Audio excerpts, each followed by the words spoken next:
Hello everybody, कैसे हैं आप लोग? उम्मीद है अच्छे होंगे। Today I am ready with my new stuff food travels spaghetti and potato.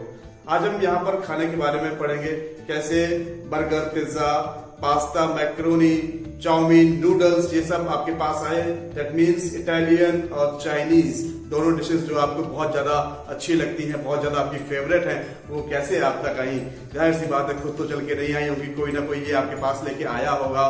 और वो तो पिज्जा डिलीवरी बॉय ही जानता है कौन लेके आया होगा। कभी आपने सोचा ही है? चलिए कोई नहीं, मैं स्टार्ट करता हूँ अपना लेक्चर फूड ट्रेवल्स। देखिए क्या था कि मैंने लास्ट लेक्चर में आपको बताया कि देशम मार्ग जब बंद हुआ तो नए नए मार्गों की खोज स्टार्ट होना शुरू हो गई थी। जब नए नए रास्ते डेवलप होने लगे तो जाहिर सी बात है, नई नई चीजें मिलने लगी, नए नए कॉन्टिनेंट बसने लगे और नए नए कंट्रीज एग्जिस्टेंस में आने लगे। यहां से स्टार्ट हुआ कि नए नए खानों का मिलना। जाहिर सी बात है, मैंने बताया था आपको कि हर जगह अलग कल्चर, अलग ट्रेडिशन, अलग उसका फूड, अलग उसकी भाषा, ये सब चीजें अलग अलग होती है। इनको एक साथ तो कंबाइन नहीं किया जा सकता। तो जब यहाँ पर जो ट्रेवलर्स आते थे वो अपने साथ कुछ ना कुछ कहीं ना कहीं लेकर जाते थे। जैसे मैं बता दूं आपको, नूडल्स बेसिकली जो था वो चाइना का प्रोडक्ट था। नूडल्स चाइना में पाया जाता था, आपको पता है अच्छी तरीके से। चाइना मेड है ये चीजें।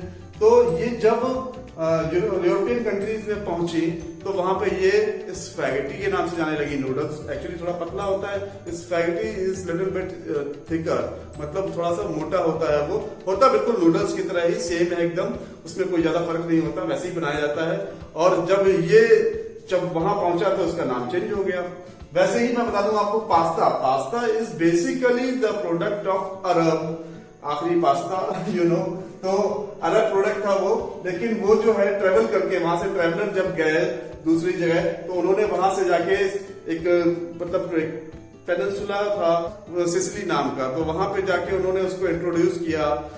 आपने ये चीज देखी यहाँ पर कि कहीं ना कहीं जो चीजें ट्रेवल की एक जगह से दूसरी जगह, फूड हैबिट्स की, वो फास्ट कुकिंग थी, मतलब फास्ट फूड था।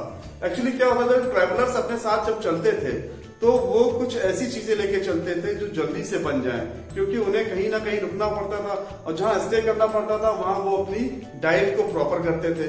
तो ये चीजें ऐसी रखते थे जो उनको प्रॉपर न्यूट्रिशन भी दें और इजी टू कुक हो, मतलब जल्दी से पकने वाली चीजें हो।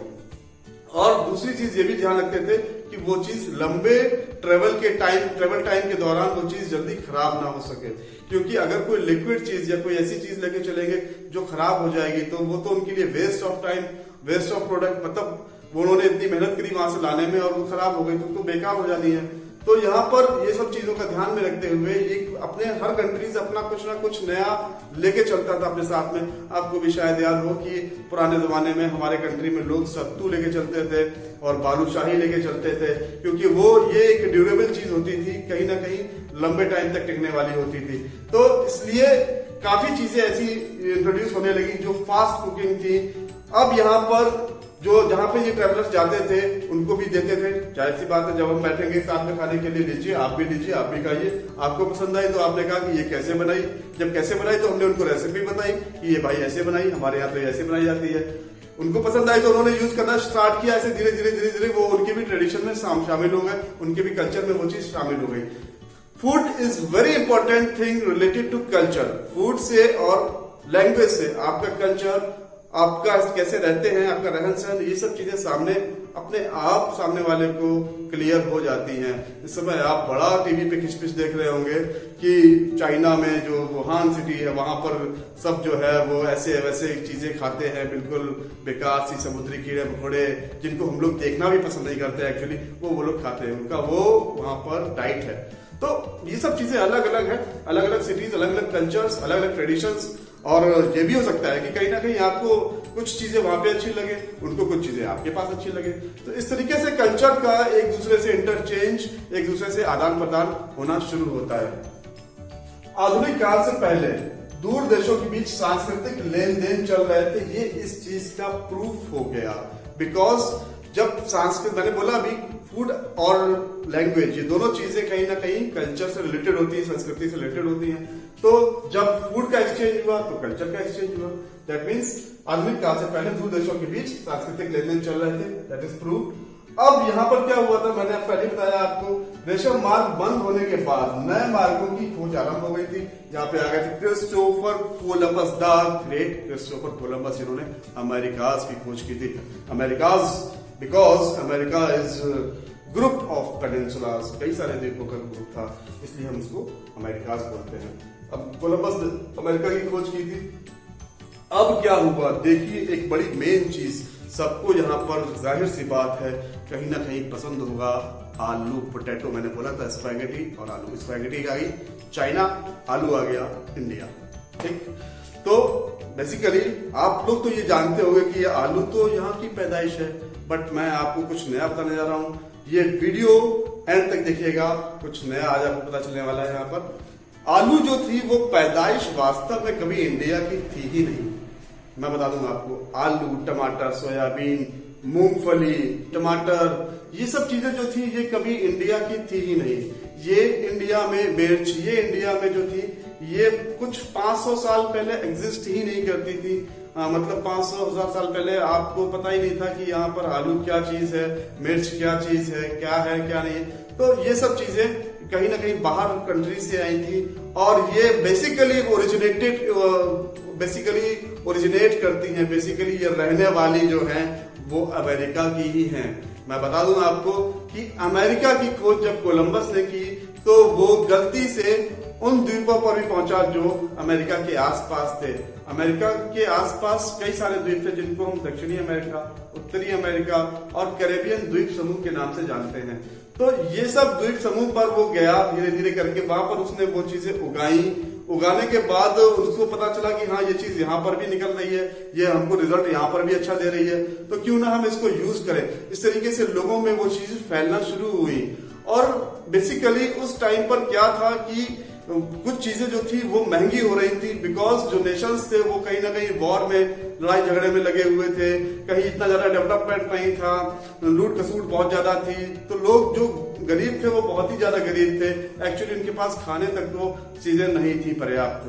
तो देखिए क्या होता है, जब उन्होंने आलू पैदा करना स्टार्ट किया, बेसिकली मैं यहाँ आलू की ही बात कर रहा हूँ, आलू जब उन्होंने पैदा करना स्टार्ट किया तो वो नॉर्मली जो है नॉर्मल किसी और चीज से बहुत ज्यादा उसका प्रोडक्शन बहुत ज्यादा था, उसकी लागत कम थी, मेहनत कम थी उसमें। तो लोगों को वो आलू इतना अच्छा सब्स्टिट्यूट लगा कि वो हर चीज में आलू यूज करने लगे। आज की डेट में आप भी रोज आलू कहीं ना कहीं तो खाते ही होंगे, आपकी डाइट में ये प्रॉपर चीज है, प्रॉपर इंग्रेडिएंट है। क्यों? क्योंकि इसमें कार्बोहाइड्रेट्स होते हैं, इसमें फैट्स होते हैं, इसमें मल्टी न्यूट्रिएंट्स होते हैं जो आपकी सेहत के लिए बहुत अच्छे होते हैं।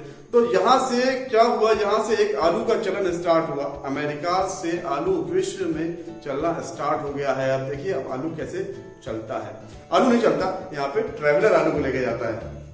तो आलू जब ट्रैवलर लेके जाता है दूसरी जगह, वहां पे उसका प्रोडक्शन करता है, वहां पे लोगों को और अच्छा समझ में आता है। वो कहता है भाई ऐसा करो, अब की बार जाना, अब की बार मेरे लिए भी बीज लेके आना, मैं भी इसको गड़ाऊंगा, मैं भी देखूंगा। इस तरीके से आलू की पॉपुलैरिटी धीरे धीरे बढ़ती चली गई। जब आलू की पॉपुलैरिटी बढ़ती चली गई, लोग डिपेंडेंट हो गए आलू के ऊपर। आज की डेट में भी यही सिस्टम है। आप सोचते होंगे कि आलू केवल इंडिया में आपके यहाँ खाया जाता है, नहीं, ऐसा नहीं है। आलू potato is famous all over the world. जितना आपको पसंद है उतना ही अमेरिका के लोगों को पसंद है, उतना ही रशिया के लोगों को पसंद है, उतनी ही फ्रेंच फ्राइज इटालियन को पसंद है, तो उतनी फ्रेंच फ्राइज इंडियंस को भी पसंद है। तो जो टेस्ट है वो कहीं ना कहीं मैच करता रहता है। एक्चुअली वो मैच इसलिए करता है क्योंकि हमारी जो बॉडी है, हम जो इंसान है वो सिमिलर कहीं ना कहीं तो है ही है, भले ही वो वहां रहते हो हम यहाँ रहते हो। तो हम आगे चलते हैं। यहाँ पर आलू जब ट्रेवल करना स्टार्ट हुआ, लोगों को पता चला कि आलू एक मल्टी न्यूट्रिएंट है, न्यूट्रिएंट से भरपूर चीज है, तो वो उसके ऊपर डिपेंड हो गए। जब डिपेंड हो गए तो कहीं ना कहीं इतना डिपेंड हो गया, मैं बताऊं आपको कि आयरलैंड एक छोटा सा कंट्री था, आयरलैंड में 1490 ईस्वी में क्या हुआ कि आलू में किसी प्रकार का कोई रोग लग गया, बीमारी लग गई। उस साल पूरे देश में आलू की फसल बर्बाद हो गई थी। जब आलू की फसल बर्बाद हो गई तो वहां पे लोग इतने ज्यादा आलू के ऊपर डिपेंड थे कि वो भुखमरी के कगार पे आ गए और लोगों की मौतें होने लगी। तो समझ लीजिए यहाँ पे आलू कितना इंपॉर्टेंट है, कितना इसके जो है इसकी नीड है वर्ल्ड में। और आप जो चीज यूज करते हैं, आलू की अब बहुत सारी वैरायटीज हैं, लाल है, सफेद है, यहाँ पे लाल सफेद है, बाकी काला भी आलू आता है फॉरेन में। तो इस तरीके से कई सारी चीजें नई नई इजाद होना शुरू हुई और लोगों का खाने के प्रति इंटरेस्ट जगने लगा। जब नई चीजें खाने लगे तो उन्हें अच्छी लगने लगी तो वो उसको प्रोपेगेट करने लगे, फैलाने लगे। यहाँ पर ये खाद्य पदार्थ यूरोप और एशिया में तब पहुंचे जब क्रिस्टोफर कोलंबस गलती से उन अज्ञात महाद्वीपों पर पहुंचा जिन्हें बाद में अमेरिकाज कहा गया। अब आपने देख लिया कैसे आलू यहाँ पर पहुंचा, कैसे स्पैगेटी पहुंची चाइना से यूरोप, कैसे पास्ता पहुंचा अरब से सिसिली। बेसिकली आप कोई बोले तो आप हमेशा बता दीजिएगा कि नूडल्स और स्पैगेटी दोनों सेम चीजें हैं। पास्ता ना कि इटालियन है, अरबिक है, लेकिन अब जब वो इटली में आ गया, नई नई डिशेज उन्होंने उसकी रेडी कर ली, तो उन्होंने उसको पास्ता को अपना स्टैंप दे दिया कि नहीं, पास्ता जो है वो इटालियन डिश है। तो वही चीजें हैं। और आलू यहाँ का नहीं है, आलू, सोया, मूंगफली, मक्का, टमाटर, these all crops belong to Americas। उम्मीद है आज का लेक्चर आपको अच्छा लगा होगा। Stay home, stay safe. और जाहिर सी बात है, मुझे जैसे मैंने लास्ट उसमें कहा था लेक्चर में आपको कि आरोग्य सेतु ऐप आप डाउनलोड कर लीजिएगा, तो मुझे उम्मीद है कि आपने डाउनलोड कर लिया होगा। अगर नहीं भी किया हो तो प्लीज डाउनलोड कर लीजिए। क्या जाता है, एप्लीकेशन डाउनलोड करने में, छोटा सा एप्लीकेशन है, गवर्नमेंट ऑफ इंडिया बोल रही है, हमारे पीएम बोल रहे हैं, तो करना चाहिए। अब हम मिलते हैं नेक्स्ट लेक्चर में। नेक्स्ट लेक्चर और भी ज्यादा इंटरेस्टिंग होने वाला है, बिकॉज इस लेक्चर में नई नई चीजें निकल के आ रही हैं कि कैसे खाने से कुछ बीमारियां स्टार्ट हुई थी, कैसे लोगों ने उस बीमारियों से लड़ना स्टार्ट किया, कैसे नए नए फॉर्मूलेज बने। तो don't miss my next lecture on the same channel at the same time. Thank you so much.